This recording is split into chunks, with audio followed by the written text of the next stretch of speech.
வாங்க curd rice செய்கிறத பார்க்கலாம் இன்றைக்கி.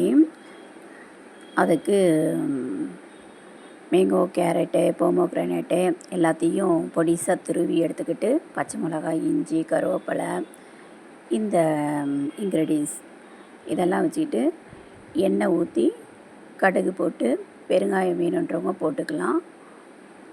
அப்புறம் இந்த பச்சை மிளகா, கருவேப்பிலை, இஞ்சி பொடிசாக நறுக்குனது போட்டு இந்த கர்டும் ஊற்றி நல்லா உப்பு போட்டு நல்லா குழையிற சாதத்தில் ஊற்றி நம்ம துருவி வச்ச ஐட்டம்ஸ் எல்லாத்தையும் மேலே அப்படியே போட்டு எடுத்து வச்சுட்டு நம்ம இப்போ மேங்கோ பிக்லி செய்யலாம்.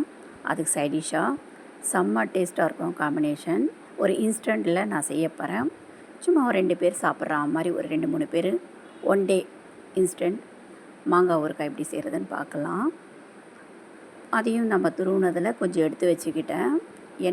இது எண்ணெய் இல்லாமல் ஃபஸ்ட்டு நம்ம கடுகு, வெந்தயம், மல்லி 3 வறுத்து எடுத்து பொடி செஞ்சு இதுக்கும் பெருங்காயம் போட்டுக்கலாம்.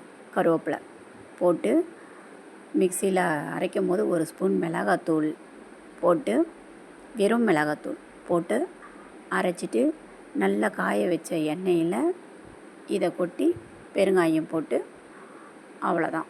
அப்படியே மிக்ஸ் பண்ணிவிட்டு நம்ம செஞ்சு வச்சுருக்கிற அந்த கர்ட் ரைஸ் மேலே வச்சு சாப்பிட்டா செம்ம சூப்பரான டேஸ்டான ரைஸு, தயிர் சாதம். இந்த கேரட்டு, மாதுளை, இந்த துருவின மாங்காய் இது எல்லோரும் சேர்ந்து அந்த தயிர் சாதம் சாப்பிடும் போது செம்ம டேஸ்டான இருந்துச்சுங்க. நீங்களும் ட்ரை பண்ணி பார்த்துட்டு இது எப்படி இருக்குன்னு சொல்லுங்கள். டாட்டா, பாய் பாய்.